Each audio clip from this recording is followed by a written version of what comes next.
আমরা তো জানি জন্মদিন উদযাপন করা জায়েজ নেই, কিন্তু আমরা দেখলাম বন্যা দুর্গত ক্যাম্পে শিশুর জন্ম উপলক্ষে আসন্না ফাউন্ডেশন ভালো খাবারের আয়োজন করেছে। এটা কিভাবে জায়েজ হতে পারে? শনিবার আর বুধবার নাকি নখ কাটা যায় না, এটা কি সত্য?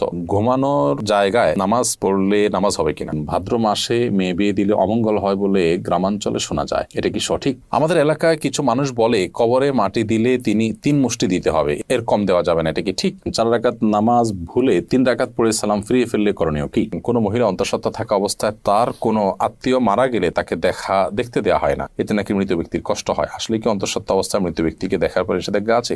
চলুন তাহলে আর বিলম্ব না করে আমরা প্রশ্নোত্তর আলোকিত প্রবেশ করি। আমাতুল্লাহ আফরোজ আপনি লিখেছেন শনিবার আর বুধবার নাকি নখ কাটা যায় না, এটা কি সত্য? নখ কাটার নির্দিষ্ট কোনো দিনক্ষণ নাই যে এই সময় নখ কাটতে হবে বা এই সময় নখ কাটা যাবে না। সারা সপ্তাহের যে কোনো সময় যে কোনো দিন রাতে দিনে আপনি নখ কাটতে পারবেন। শুক্রবার নখ কাটাকে কেউ কেউ মুস্তাহাব বলেছেন, কোন কোন সালাফের আমল রয়েছে। এর বাইরে আসলে এটাকে সুন্নাহ বা ওই দিনই কাটতে হবে এমন কোনো বাধ্যবাধকতা নেই, আর নিষেধাজ্ঞা তো কোনো দিনের জন্যই নাই। বিদায় শনিবার বুধবারে নখ কাটা যাবে না মর্মে কথা যদি কেউ বলে থাকেন, সেটি নিছকই কুসংস্কার এবং দলিলবিহীন একটি কথা। এমনি আমজাদ হোসেন আপনি লিখেছেন ঘুমানোর জায়গায় নামাজ পড়লে নামাজ হবে কিনা? যে জায়গাটা আপনি ঘুমিয়ে থাকেন বা শুয়ে থাকেন বা যেটা আপনার শোবার ঘর, শোয়ার জায়গা, সেখানে নামাজ পড়েছেন, যদি পবিত্র হয়, পাক হয়, নামাজ হয়ে যাবে, কোনো অসুবিধা নেই। তবে নামাজের যাতে মনোযোগ থাকে সেরকম জায়গা থাকা উচিত। ধরুন সেখানে ঘুমানোর জায়গা, সেখানে হয়তো কালারফুল নানা বিছানা টিছানা আছে, সেটা আপনার মনোযোগ নষ্ট হতে পারে। এরকম হলে সেখানে বিছানা বিছিয়ে নেবেন, জানামাজ বিছিয়ে নেবেন বা এমন কিছু বিছিয়ে নেবেন যে আপনার মনোযোগকে নষ্ট না করে। এমডি মুস্তাফিজুর রহমান লিখেছেন তেলাওয়াতের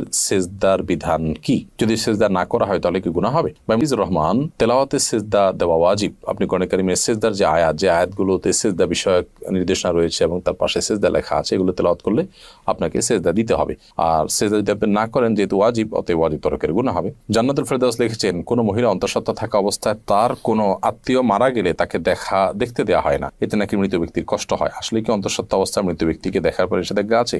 সম্পূর্ণ ভিত্তিহীন এবং কুসংস্কারের জন্য কথা। অন্তঃসত্ত্বা থাকা অবস্থায় অনেকগুলো কুসংস্কারের কথা আমরা জানি। এটা কাটা যায় না, সেটা কাটা যায় না, তারপরে চন্দ্রগ্রহণ হলে বাহির হওয়া যায় না, তারপর এই যে আরেকটা নতুন করে শুনলাম যে কোনো আত্মীয় মারা গেলে তাকে দেখা যায় না। একেবারেই ভিত্তিহীন কথা। আপনি যাদেরকে জীবদ্দশা দেখতে পারতেন, মৃত্যুর পর তাদেরকে দেখতে পারবেন। ধরুন আপনার শ্বশুর মারা গেছে, তো আপনি তাকে দেখতে পারবেন, যার সাথে আপনার দেখা দেওয়া যায় তাকে আপনি দেখতে পারবেন। অন্তঃসত্ত্বা হওয়া বা না হওয়ার কোনো সম্পর্ক এর সাথে বা এর কারণে কোনো পার্থক্য বিধানের ক্ষেত্রে হবে না। এমনি দেলোয়ার হোসেন লিখেছেন আমি গরু পালন করি, অনেক সময় গরুর প্রস্রাবের ছিটা কাপড়ে লাগে, এই কাপড় পরে নামাজ পড়া যাবে কি না? ভাই দেলোয়ার হোসেন, আপনি যে গরু লালন পালন করেন, এই গরু লালন পালন করতে গিয়ে যদি ছিটা পড়ে, সেই ছিটা যদি শুয়ের আগার সমপরিমাণ হয়, এরকম ক্ষুদ্র ক্ষুদ্র ছিটা যদি পড়ে 2-4টা, কোনো অসুবিধা নেই, এতে অসুবিধা হবে না। কিন্তু যদি অনেক বেশি পেশাব লাগে, ছিটা নয় বরং ফোঁটা পড়ে, অনেক ফোঁটা পড়ে, তাহলে সেক্ষেত্রে সেই কাপড় আপনাকে পরিবর্তন করে বা কাপড়ের সেই জায়গাটা ধুয়ে, যেখানে লেগেছে ধুয়ে আপনাকে নামাজ পড়তে হবে। আমাদের এলাকায় কিছু মানুষ বলে কবরে মাটি দিলে তিনি 3 মুষ্টি দিতে হবে,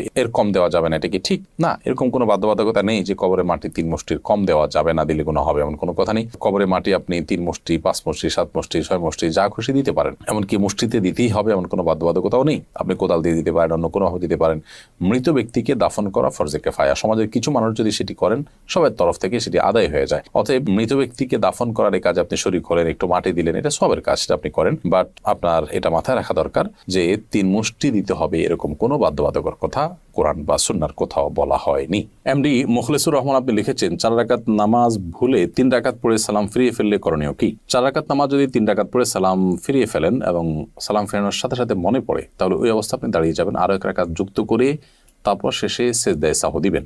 ইনশাআল্লাহ তাতে আপনার সালাত আদায় হয়ে যাবে। যদি সালাম ফেরানোর পর কথাবার্তা বলেছেন, উঠা বসা করেছেন বা সালাত ভঙ্গকারী কোনো কিছু হয়েছে, হাঁটাচলা করেছেন, এরপরে আপনার মনে পড়েছে, তাহলে ওই সালাত পুনরায় আপনাকে আদায় করতে হবে। অর্থাৎ হাঁটাচলা করেছেন, উঠা বসা করেছেন, কথাবার্তা বলেছেন, এরপর আবার 1 রাকাত প্লাস করে সিজদায়ে সাহু দিলে কিন্তু আর হবে না। 4 রাকাত সালাতকে 3 রাকাত আদায় করেছেন, করে সালাম ফেরানোর সাথে সাথে মনে পড়লো বা সালাম ফিরিয়েছেন, কোনো সালাত ভঙ্গকারী আর কোনো কাজ করেননি, মনে পড়েছে, তাহলে তৎক্ষণাৎ তার সাথে আরো 1টি রাকাত যুক্ত করে সিজদায়ে সাহু দিবেন, সালাত হয়ে যাবে ইনশাআল্লাহ তাআলা।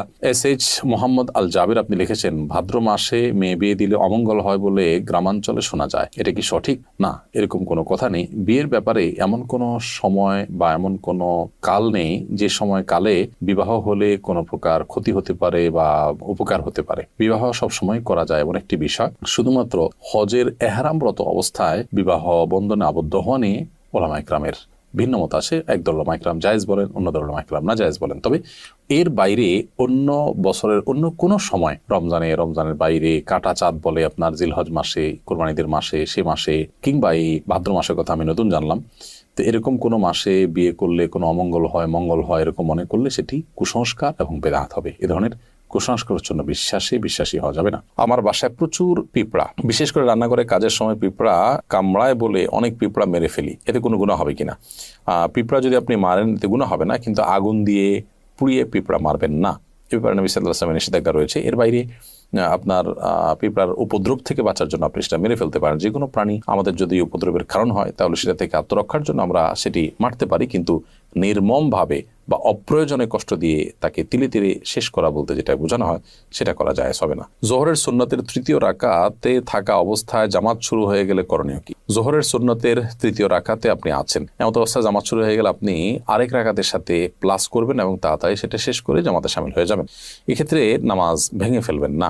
এটাই হলো ফুকাহায়ে আহনাফের মত এবং এটা অধিকতর শক্তিশালী। আল্লাহ সুবহানাহু ওয়া তাআলা বলেছেন কোরআনে কারিমে, লা তুবতিলু আমালাকুম, তোমরা তোমাদের আমলকে বাতিল করে দিও না, নষ্ট করে দিও না। যদিও হাম্বলি মাযহাবের উলামা ইকরাম অনেকেই বলেন যে এরকম পরিস্থিতিতে আপনি নামাজ ছেড়ে দিয়ে জামাতে শামিল হবেন, কারণ নবী করিম সাল্লাল্লাহু আলাইহি ওয়াসাল্লাম বলেছেন, ইযা উকিমাতিস সালাতু ফালা সালাতা ইল্লাল মাকতুবা, যখন ফরজ নামাজের একামত হয়, একামত হলে তখন ফরজ নামাজ ছাড়ার কোন নামাজ পড়া জায়েজ নয়, যার কারণে আপনি সেটা ছেড়ে দিবেন, এরকম মত তারা দিয়ে থাকেন।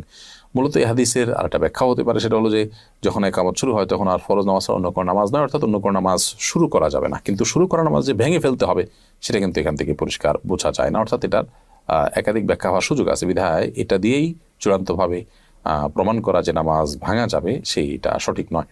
হাসানুল সিয়াম আপনি লিখেছেন, শুনেছি কেউ নেশাগ্রস্ত হলে 40 দিন ইবাদত কবুল হয় না। এখন প্রশ্ন হলো, কেউ নেশা করার পর 40 দিন না হওয়ার আগেই যদি তার ভুল বুঝতে পারে এবং তওবা করে ফিরে আসতে চায়, তবে কি সে ইবাদত করতে পারবে?